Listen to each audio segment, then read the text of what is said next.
me in the chat if you're watching on LinkedIn or YouTube. I'm just going to check all the streams are live for today's event. And let's have a look. Yeah, we're here. Everybody here can see me, 47. So we're live on LinkedIn. We're live on YouTube. Thanks you so much for joining me today. I'm sat in my office today for a bit of a change. I was in the studio last night. We're going to be talking about inbound leads and how you can do it with social selling. Very practical session today. Very down to earth, something you can implement in real time. And it's about generating inbound inquiries. So that's what we're going to look at. We're going to look at two elements of this, and we're going to do it in real time. Let me know you're watching in the chat. So we've got Jay here, another LinkedIn user. Please let me know you're in the chat. We will start in a minute or so's time. Just let everybody join. So if you've got any questions, you can put them in the chat too.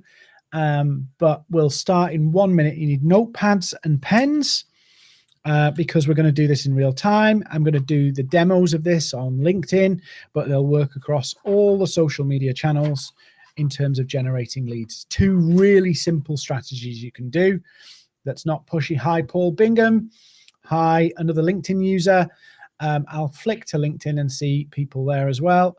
So if you are here, Simon's here, anybody else here, Kathleen's here, so two strategies we're going to look at. If you haven't met me before, I'm Dean Seddon, the founder of Maverick. I'll put my profile on screen so you can find me if you want to find me. And then we will start in 2 minutes time. Just make sure everybody gets in okay. There's a few people joining from other platforms, and then we'll go with it. So this is me. So you can find me on LinkedIn. So this is me. So please do find me on LinkedIn, and we'll start here. Here's Peter, Titan here, Collins here, Harris is here, Nawaz is here. Okay, so we've got two things we want to look at. The first one is we're going to call is the Trojan horse strategy. So Trojan horse strategy. And then the second one we're going to look at is the pain point posts. Pain point posts. So there's two strategies I'm going to show you today. Very, very simple to do. Very, very easy to do. And the two of them actually work brilliantly together. I'm going to show you how this works on LinkedIn so you can go and test it and implement it.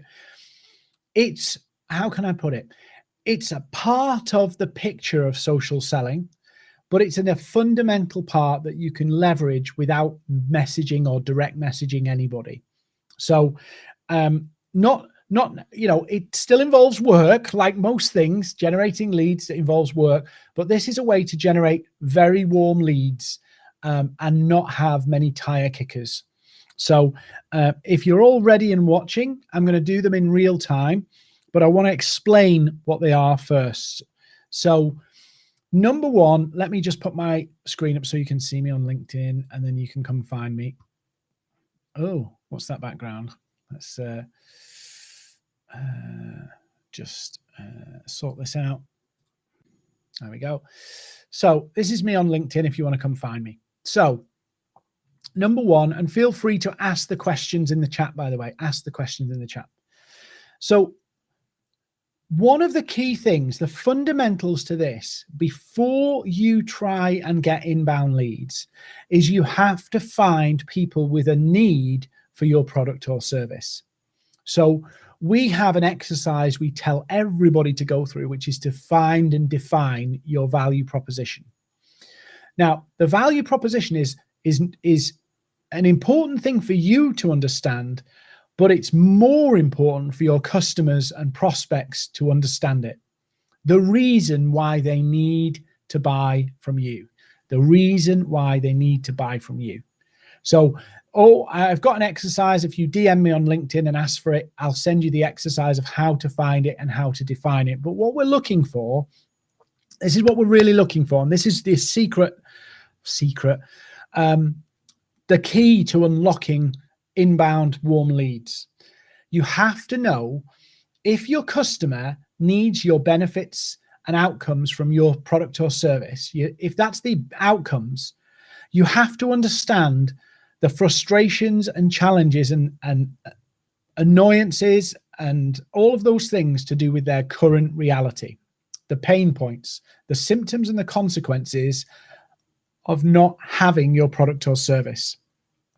Hopefully that makes sense. So if you build websites and you build websites that generate lots of traffic and are ranked high in Google, what does a customer have right now to need what you're going to deliver? They have a website that's not performing. They're low down on the Google search. They're not getting inbound traffic.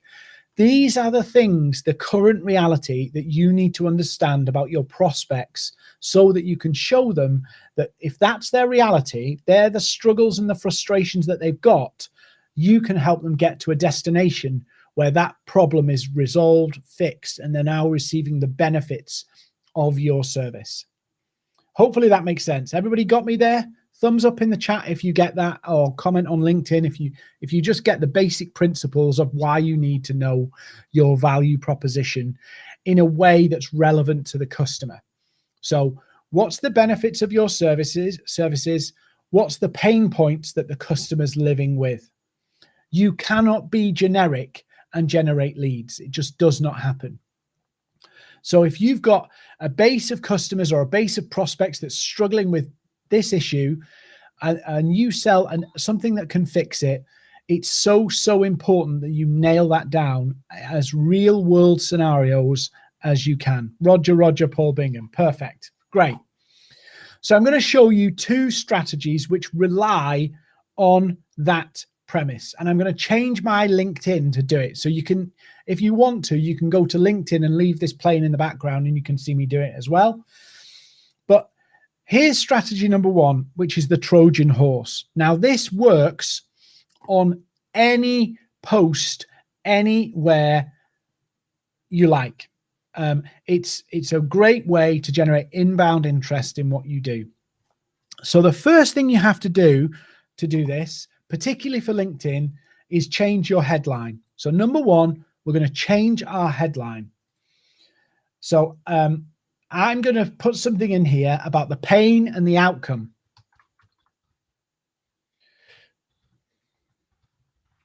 I'm going to put, I help people quit cold calling and get more meetings with warm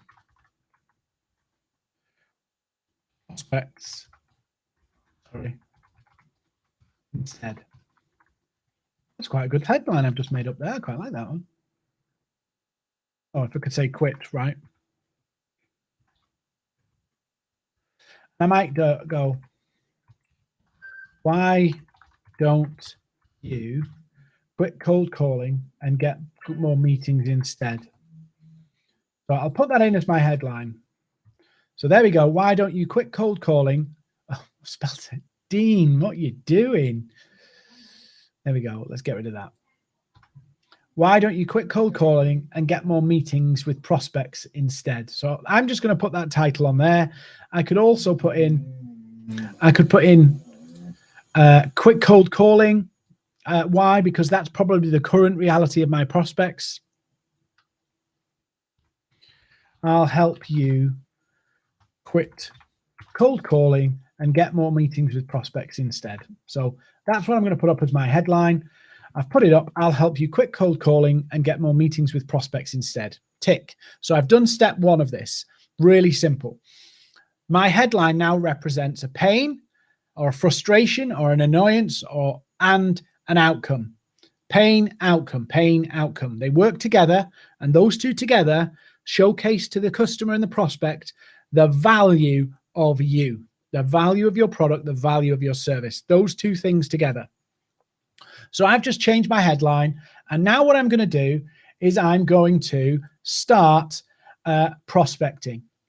So I will start prospecting. So I will go and I can either go into LinkedIn, and I can go to Sales Navigator if I want to, and go to searches. Let me zoom out. So I'll use Sales Navigator. The reason I use Sales Navigator And some people say, oh, I don't want to pay for Sales Navigator. You absolutely should pay for Sales Navigator. It's a much better way to see and find the right people. So I'm going to look for people in my second degree network and my first degree network who are job title head of sales.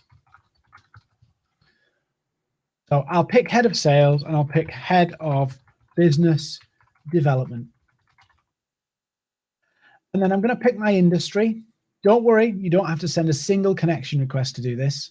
So I've done my headline number one. Now I'm trying to find people who I can add value to. So I've gone head of sales, head of business development, information technology and services, and I'm going to go United Kingdom. So here they are, 1,000 of them that I can pick on.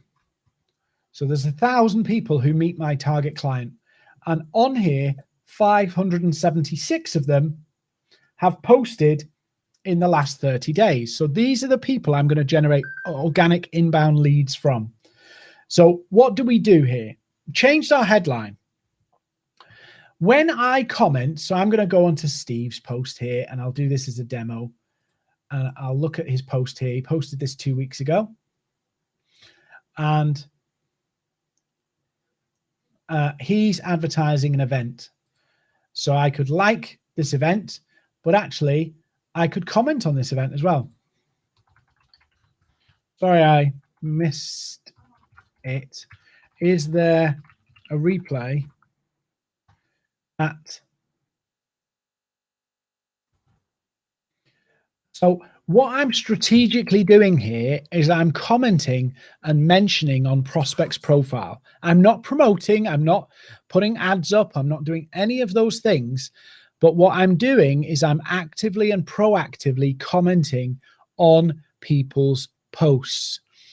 Why does this work? Well, they get a mention, they get a notification on their profile.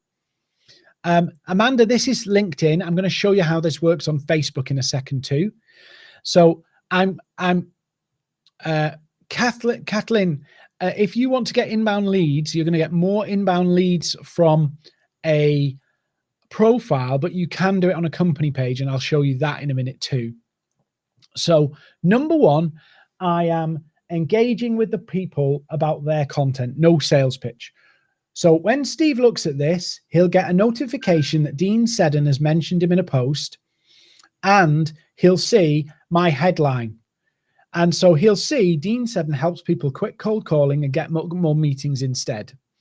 So this is a very simple way to generate inbound return traffic where people come back to you. And some people say to me, does this really work? And I went, absolutely. If you understand your value, if you understand your pain points and the outcomes you deliver, and you change your headline and go engage with your prospects, they will pay attention to you. They will connect with you, and they will ask questions from you. So let me zoom in and I'll show you some. We are streaming live. So as you can see here, I've commented, and because I'm on LinkedIn, I'll help you quit cold calling and get more meetings instead. So how do I do this with our company page? I'll show you now. So I go to me, go to the company page, and then I'm going to edit the sales, this page here. I'm going to edit the page, and I'm going to change the tagline on here, and I'm going to put quit cold calling and get more meetings instead. So I've changed the headline the same way. No thanks. So you see, Dean, spell properly. Quit. So I've changed the headline. And there we go. We help people quit cold calling and get more meetings instead. Now, how do I engage with prospects with the page itself? So what we can do is every page on LinkedIn has hashtags linked to it. So you can see here, sales, innovation, marketing. So in your edit page, you can choose the hashtags that you can have. You can only have 3, but you can swap them out and chop and change them. So I can go digital marketing, and I can add it in and click save. So I can add 3 hashtags, and everybody's going, why does that even matter? Why do you need 3 hashtags on your company page? Well, when you click this hashtag, so I click the digital marketing hashtag, all of my LinkedIn flicks round, and suddenly you can now engage with people as your company page on those hashtags. So this guy here has put a post up here, importance or lack of posting. So does posting time matter?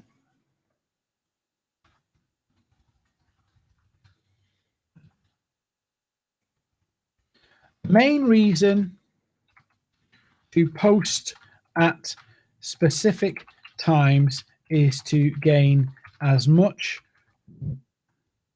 waking visibility as possible when your prospects are on the platform.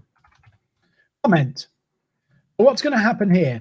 This guy is going to look, see the comment, look back, see what we do, and not everybody, but they'll inquire more. Now, how successful is this? How successful is this? It's more successful than cold outreach, but it's not as successful as full-blown social selling. So if you committed to do this every day for an hour, you'd probably get 2 or 3 leads. It's the key, the 2 or 3 warm leads per day by just engaging with other people and what they're posting. So this lady says, what's your common objection? So here,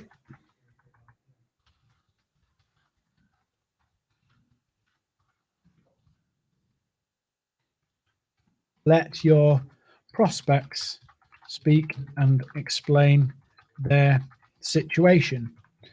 When you do let them share their experiences, you can see the objections coming and present counters before they are brought up. Sorry, I'm a terrible speller, especially at speed. So you can see I'm interacting with these posts. And so this post here, the person's going to look back, see me, see the company page and engage and build. The company page builds. And if you do this with your own profile, the inbound leads build. An hour a day will get you 2 leads, an hour a day. Now, somebody go, oh, I don't have time for it. You don't have time to spend an hour generating sales and leads. My God, what are you doing with your day? That's the best bit. That's the most exciting bit of being in business. Yes, Frederick, we are recording it. If you want a copy of the recording, I'll put an email on screen. Just email us and I'll send you the copy. So the idea is you're using Trojan horse comments on content that other people are publishing, not promoting, just sharing your thoughts on issues, but your headline on the profile side is optimized for the person. Now, how do we do this on Facebook? And people go, oh, Facebook is not very B2B. Facebook B2B is huge, huge. I'll just have to watch with Facebook because it's my personal Facebook I use. So it might bring up a load of stuff. So let me just bear with me and I'll pull up Facebook and we'll go on to Facebook. So Facebook, here we are. Now, Facebook as a B2B tool, a lot of people will go, really? So Paul Bingham's just, do other people that have liked and commented see your posts also in the feed? Paul, they will, yes. However, if you want to limit people seeing your comments, you can turn on creator mode on LinkedIn, and it further reduces the visibility of your comments. It actually just shows the content. So turn on creator mode will actually help minimize the visibility of your own comments. So now I'm on Facebook, and you think, oh, Facebook, it's all family things and all this kind of stuff.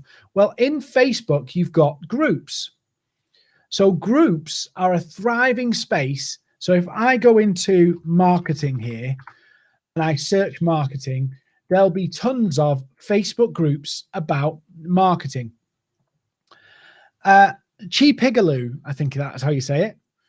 LinkedIn Messenger, if you don't do the full-blown social selling, which is labor intensive, it's hard work, but it's actually very, very successful.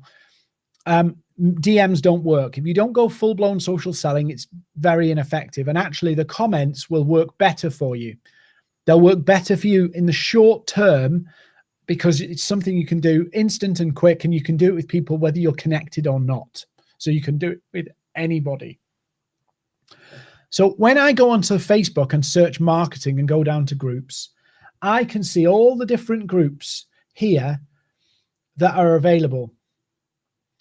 So there's a marketing managers group here, and I can join these group, and I can see that people are asking questions, they're giving polls and opinions. And now the strategy changes a little bit on Facebook, because what we do on Facebook is we do something, another kind of Trojan horse comment. But what we do with this one is we load the comment.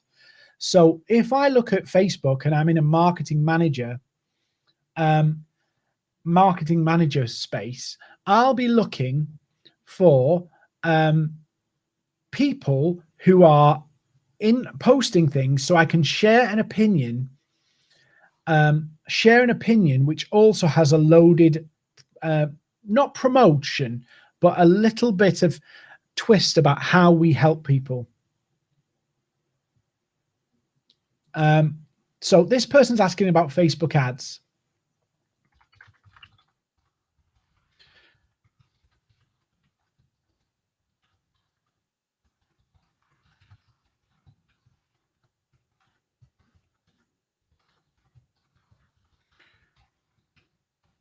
I'm warning about the dangers of building a business where leads and everything come from paid advertising. Kellyn, I'll do this question in a second. So I'll be cautious. I'll show you this example in a minute. Claire Gordon, yes, but there will be a recording. In my experience, I'll be cautious building a business with paid ads. It leaves your business model vulnerable to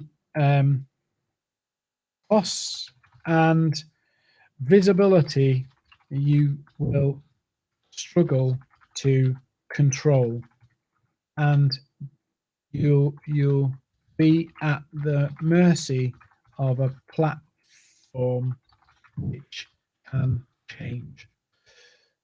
Oh, hang on, sorry. So now I've done a bit of a comment. We made the decision to focus on organic, on paid, and really did the work consistently. So, and we've been able to generate inbound and outbound sales without cold DMs or any hard sell tactics. Now employ 30 people, all doing the same, and we get lots of referrals and engagement as a result.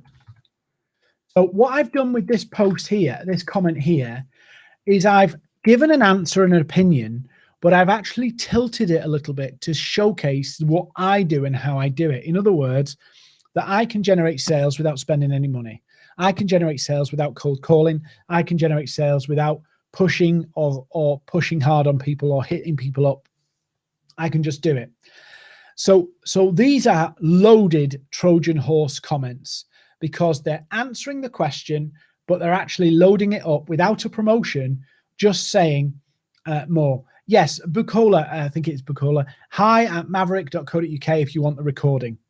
So Trojan horse comments, you can do them on your company page on LinkedIn, you can do them on your personal profile on LinkedIn, and you can do them on Facebook in groups.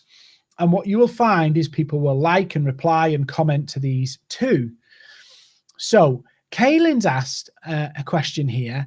Our market is Fortune 500 companies above. How can we apply this to very large companies? Exactly the same, Kaylin. So I'll come back to LinkedIn. And let's say we want, let's search for companies that employ on LinkedIn more than 10,000 people. So here we go, 10,000 people. There's 71 million companies in the world that employ more than 10,000 people. That's huge. How does that work? Madness. So let's have a look at who we've got. We'll do United Kingdom. There's 3 million companies in the UK that employ that many. That's people, sorry, people. And then title, we want managing director.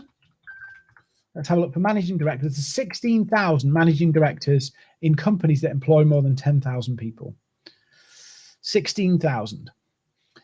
And 2,000 of them have been active on LinkedIn. So I can see Nicola Morris here is the managing director of ISS Facilities Service. So let's have a look at her profile.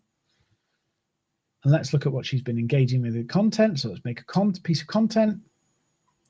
And I can engage with that. Oh, charity.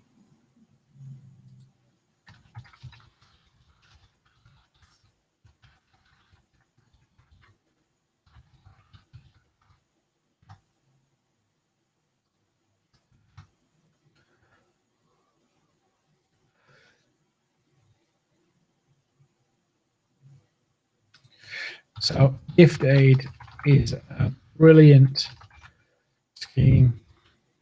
Shame so many still don't know it exists, even though it has been around for many years.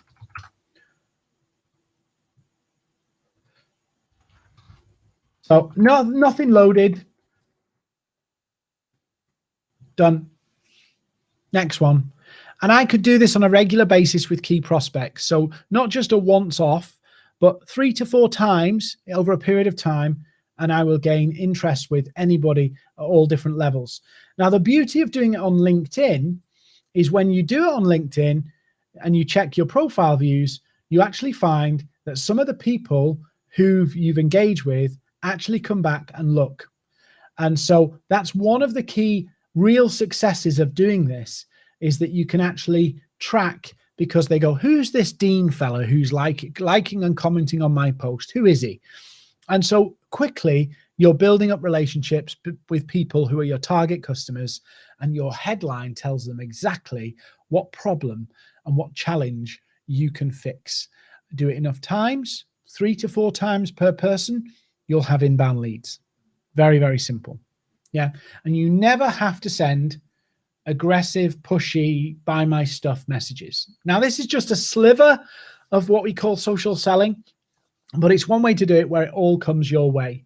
The full-blown social selling, obviously, it's a lot more involved and a lot more activity and a lot more day-to-day stuff. So Trojan horse comments and loaded Trojan horse comments is really important. Now, the next thing I want to show you is pain point posts. Pain point posts.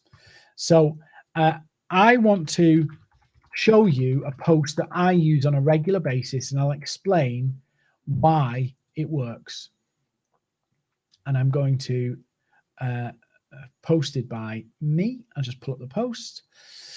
And here it is. So this is a post, and I'll put a link to the post in the chat. So just bear with me, and I'll copy a link. It'll only appear in YouTube, I think, but I'll try and post it anyway. I'll post it on YouTube, and maybe I'll go to the video on LinkedIn and post it there too. So this next strategy I'm going to show you is something that, again, comes from and stems from building your value proposition and understanding your value proposition really well. So I'm just going to put in the comments here the actual post so you can see it. So if you're on the LinkedIn Live now, you'll see in the chat that my post is there. I'm just going to expand it so I can put it in the comments. So it's there so everybody can see it. But on the LinkedIn Live, you should see it, and I'll paste it in here so we can look at it. So let me show you why this post does so well. So this post, first of all, this is the full post, but when you see this in the normal sense in the feed, you only see these first two lines and this visual. So you see this bit and you see this bit here. So the first thing we've done is we created a bit of curiosity about what's this post all about. We've not given everything away in the first bits of visual that you see. That's the first thing we've done. Then this post does very well for me. I reuse this post on a regular basis because it's so good. So this post has had 20,000 views and lots of engagement. And I'm literally talking about here the pains and challenges of cold pitching and cold calling. So let me just walk you through the post. So that this is the first bit. Social selling doesn't work in my industry. What a load of crap. So I'm being deliberately provocative. Let me zoom in on it for you so you can see it a bit better. Then I go, what most people are doing in the guise of social selling is broadcasting a sales pitch. Cold pitching. Don't believe me? Check your LinkedIn message. They wonder why their social selling isn't working, but their version of social selling is actually cold pitching. When that doesn't work, they tried to turn up the volume. Let's shout louder and to more people. Account gets restricted. New idea. Let's make fake profiles. One line. Here we go. Really important line. For the last 5 years, I've been teaching people how to get conversations with people digitally. Often people tell me they need a better way, but the habit of broadcasting cold pitches is hard to shake. That addiction is hard to kick. Why? Because doing a lot of things that has a low conversion can feel pretty good. Sending lots of messages is a great feeling. It gets a 0.4% response rate, but you feel good, you got a sale. But if you'd really been social selling, you would have trebled those results, if not more, by the way. Some will comment and defend cold pitching, saying they get amazing results. Brackets, they probably sell it. Others will gloss over the fact that they burnt 100 plus prospects to find 4 sales. Social selling isn't cold pitching. This post has no sales pitch. I mean, 0 sales pitch. It's literally me just diagnosing the problem that they're living with. That's all I'm doing. There's no sales pitch. Why? Because sometimes when you put a sales pitch in, putting it in there doesn't make any difference to the algorithm. It doesn't make any difference whatsoever. But the psychology of putting a pitch in means that people know that you're selling, and it means that they know you want to do business with them. And so they're more reserved and more cautious about how they engage with the post and how they see the post. So if you just put this up and leave it there, people go, I need to know what this social selling really is. If I've been cold pitching and blasting out sales pitches on LinkedIn, I need to find out what it is. So they message me. In our eagerness to not lose anybody, we end up, LinkedIn user, I'll put the copy of the link to the post again in the chat on LinkedIn. So LinkedIn user, it's, there it is. Hopefully you can see it there. But sometimes what you do, your eagerness to get the sale, is you forget that the more people don't like to be sold to, they like to have conversations. They like to feel that things are moving at the pace that they want to. And so if they see that sales pitch in there, they go, oh, they would say that, wouldn't they? They would say that. Whereas if you drop it there, you're actually creating an open loop. You're creating a cliffhanger, a bit like Netflix season finale. You watch the end of the season, episode 14 in the season, the last episode. They deliberately leave you with a cliffhanger, an unanswered question, or they don't tie a tiny bow up on it so that you go, oh, that ended nice. They want to give you the cliffhanger, so you want to know what happens next, what happens next.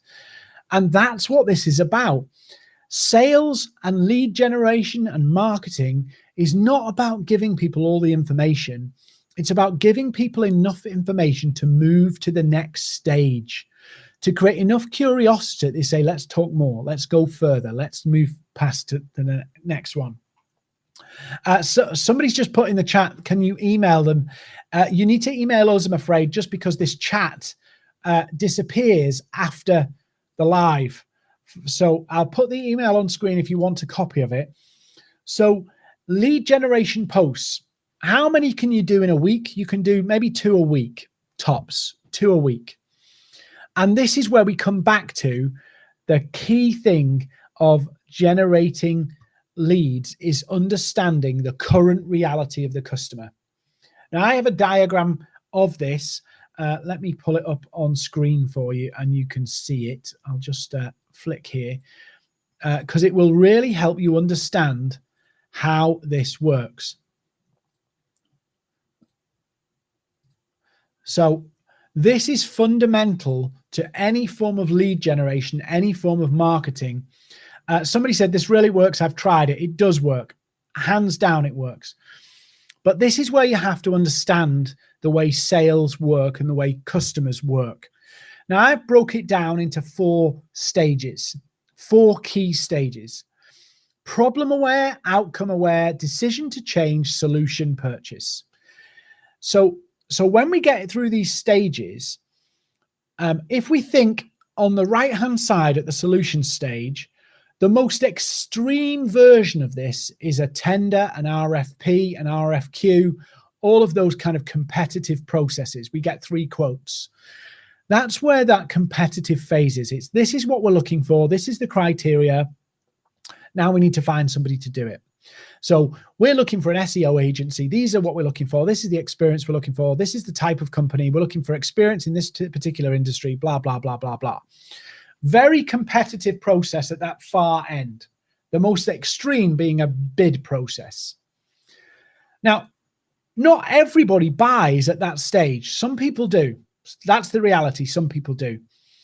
But some people buy at that stage because they got there without me finding a solution. So let me give you some examples. We'll use the SEO example, website SEO example. A company is dissatisfied with the leads and the traffic they're getting on their website. So they're fed up with it. So they become problem aware. We've got a problem with our website. Something's wrong. It should be doing this. It should be doing that. And it's not doing what we want. Leads, inquiries, traffic, all of those things. Within a short space of time, they become outcome aware. We should be getting this. Why can't we get this? We should be pushing towards, we should be getting 5 inquiries a day. We should be getting on page 1 of Google. All of these things they start to think about. Then they reach a point where they go, I'm sick of living with this. I want this outcome. We're going to find a way to do this. They've made a decision to change. So they haven't decided what they're going to do yet, how they're going to fix it. They just want to fix it. They've decision to fix it. And so they research. They go on Google. How do you grow your web traffic? How do you get more inquiries from your website? What is a good converting website? All of these questions that they start to ask and figure out. And then they decide, once they've done their research, they decide, I think the best way after all my research is to do SEO services. So we need SEO. Okay, can we do it ourselves? How do we do SEO? Who can help us? And then they go into who can help us with SEO. That's where Once they reach a point where they're looking for somebody with SEO, guess where you need to be? The top of Google. Yeah, that's what, because they're looking for precisely your service. So what happens on social media, on anywhere, is that people get into the frame of mind where they talk to the people who are looking for a solution. And people go, yeah, but that makes common sense. No, it doesn't. Makes absolute no sense. You're speaking to the people who have come along the buyer journey all by themselves, defined how they want the service to be provided, decided the criteria they're going to judge you by, and decided whether or not that it's your service or somebody else's service. Is it SEO, or could Facebook ads, Google ads, telesales, email marketing, could that have done the job instead? So what I'm getting at is when people get to the solution purchase stage, not only is it more competitive, they're fixed on a particular type of service. But when you speak to people at the problem and outcome stage, they just want the problem and the outcome fixed. They don't care at that point whether it's Facebook ads, Google ads, SEO, blog writing, telemarketing, email marketing, social media advertising, social media organic posts. They don't care. They just want the result and the pain gone. But the longer, if you talk to people at the solution stage and they're problem and outcome aware, they may dismiss your product service because it doesn't speak to their need. Their need is their website isn't performing and they want it to perform. But if you're on social media talking about how amazing SEO is, they don't see the relevance. They haven't joined those dots yet. So the lead generation posts speak to people at problem outcome stage. And because they speak to people there, you actually get attention from the people further down the journey too, because you're speaking to people's real need. That's what they want. You deliver it. You can get people more traffic or inquiries from their website. You deliver that service. That's why people buy from you. They don't buy because you're the world's best SEO company. They buy from you because they believe you can get them from where they are now to where they want to be. Your products, your skills, your expertise is literally a tool. A tool, that's it.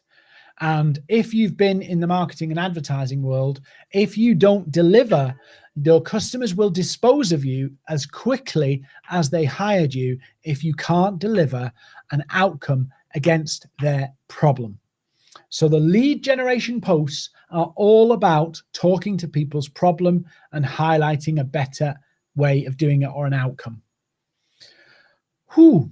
So Trojan horse comments, LinkedIn and your company page. Loaded Trojan horse comments in Facebook groups. Pain point lead generation posts for your own content. And build your value proposition. These are critical elements to making it work and building your business and scaling your revenue. You absolutely need to think about Trojan horse comments, loaded Trojan horse comments, and pain point lead generation posts. If you want inbound, if you don't want to go out and message people, and you don't want to cold call, and you don't want to do all the things that you may dread doing, this is a simple way. And all you have to do is understand the value proposition of your products for your customers, why it's valuable to them, e.g., it gets them from current reality to their future desired outcome results. That's the value proposition for your customers. Then you can leverage this in any way, shape, or form you choose. Lead magnets, webinars, the works. So do we have any questions in this session? Does anybody have any questions? Feel free to connect with me on LinkedIn, by the way, if you want to. Any questions? Any questions? Wow, you've all gone quiet now. I wonder whether you've all fallen asleep. Any questions about how this works? Anybody? So headlines, very important, because that tells people why they need you. And I've just done it in real time, showed you how it works in real time. Paul Bingham, what's my view on automation on LinkedIn? So LinkedIn automation is against the terms of service. So it's very important that you don't use it, because if LinkedIn puts you in jail, you'll be banned. And I've seen people be banned permanently. LinkedIn's doing everything it can to fight automation, because automation, fundamentally, if everybody starts to automate, the value of the platform collapses. Because if you're using your robot trying to speak to people, and people are using their robot to try and speak to people, nobody's actually reading, nobody's actually getting to know anybody. The secret is in relationships. Lorene, I think that's how you pronounce it. How do you create a good value proposition? So you need to have a really clear statement. So the easiest way to do it is go, what's the current reality? What's the future state? So, and then I could put, I'll help you quick cold calling and get more meetings with prospects without any pushy tactics. Yeah. So that's a brilliant statement, because it talks about their current reality, future reality, and without. Very simple, short and sweet. You may have multiple versions of this for different industries and sectors, but generally it's the pain of where they are now, the future place you can get them to, and maybe something that they think is an objection. And that's it. You know, we make it easier and for people to sell without having to pick up the phone. That's what we're trying to tell people, the outcome and the pain. That's it, because that's what people latch onto. It's so simple, but it's all about the customer. Sometimes people's value propositions mean more to the company that it's about than it does to the people they're trying to sell to. So it's ever so important that you focus on that. Jeswin, I had a cover video, but it looked a bit scary on my LinkedIn, so I got rid of it. I'm going to film a proper one in a couple of weeks, but they need to be well done, the cover photos, to look half decent, because I think it's so easy for you to come across as a bit amateurish there. I think that's one of the places where you need to be a bit more professional, a bit more slick. Maria, so I reverse engineer it. If they need your benefits, what's going wrong with where they are right now? If they're using a competitor's, what's probably their common frustrations? What's probably their things that are keeping them up at night, annoying them, getting on their nerves? That's what I'd be thinking about. So, Maria, as you implement this, you'll learn from practice what is the best messaging to use.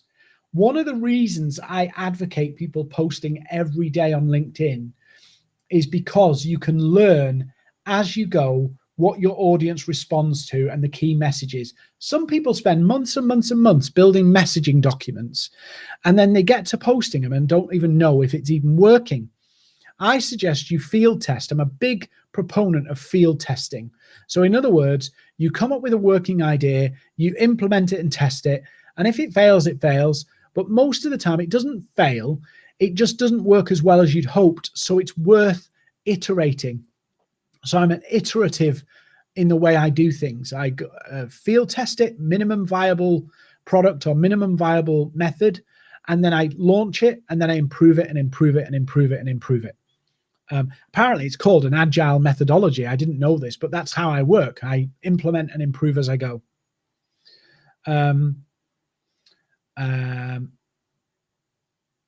Ingrid, the complete social selling process. Wow, it's a bit more involved than I can go into now. And it's actually the program that we teach and sell as a program, intensive program that we deliver for businesses and individuals. But suffice to say, I'll put it into 4 key components. That will probably be the easiest way I can put this together. So I'll put it into 4 key components. And actually, I put a post up about it today. So number 1, your job on social media is to build relationships, create new relationships. Turn those contacts, those connections, those second degrees into people who know, like, and trust you. Build belief in you as a person build belief in your products and services. And part of that is just by showing up and being consistent. Then it's about curiosity. Remember I said earlier about the Netflix cliffhanger, building curiosity with your prospects at all different stages, so you don't blast people with information. You actually take people on that journey of learning and discovering both from them about what their needs are, but also what your need or how you can sell to them. You learn how to sell to them.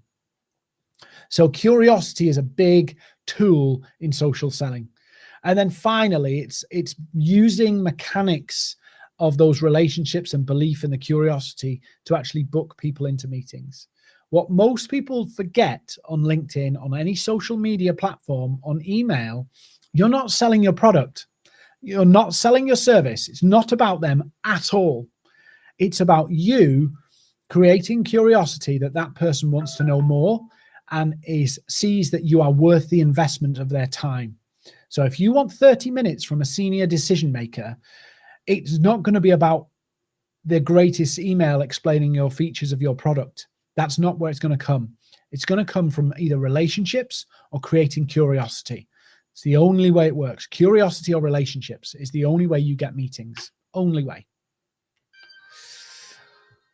Any other questions? So I'll share a replay of this. If people want a copy of the replay, just email the email address on screen and we'll send you a copy of it. But just a reminder, you need to understand your value proposition from the customer's perspective. You need to start implementing Trojan horse comments on LinkedIn. On your company page, you can do it too. And Trojan horse, loaded Trojan horse comments on Facebook in groups. And then finally, you've got pain point posts with no call to action. Counterintuitive, I know, massively counterintuitive. But we all know human beings love a bit of curiosity. So pain point posts to generate inbound leads. If you go and implement them, and I'll make you a bet, you implement this for a week, go and do it for an hour a day per week. And you go, oh, an hour a day. Well, if you want sales, suck it up and do it. Suck it up and do it. An hour a day. Sorry, I'm using my northernisms in the way. Suck it up. It's an hour a day. Do it. You will find you will have inbound inquiries inside a week. Maybe one, maybe two. But as you do this more and more, you'll get more efficient at it. You'll get better at it.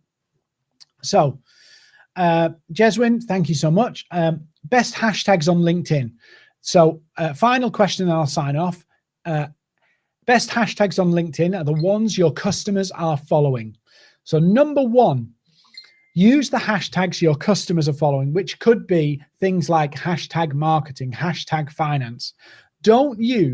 I will never use hashtag LinkedIn training or hashtag social selling on my posts. Why would I want to promote my content to other LinkedIn trainers and other social selling people? People generally use posts, use hashtags that are interesting to them in their job role.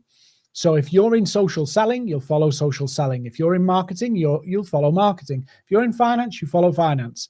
So it takes a little bit of research. Just look at some of the hashtags and see who's posting, and who's posting is probably who's following. That's number one. Number two, don't use random hashtags. Choose ones where there's people actually following it. So if I go hashtag marketing,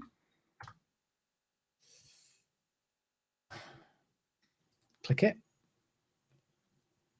20 million people following. If I go, oh, I'm cool and hip and I'll do marketing 101 on my post, I get to 438 people. So use the hashtags, the big chunky hashtags where you have a reasonable guess that your customers are probably following them. That's what I would say.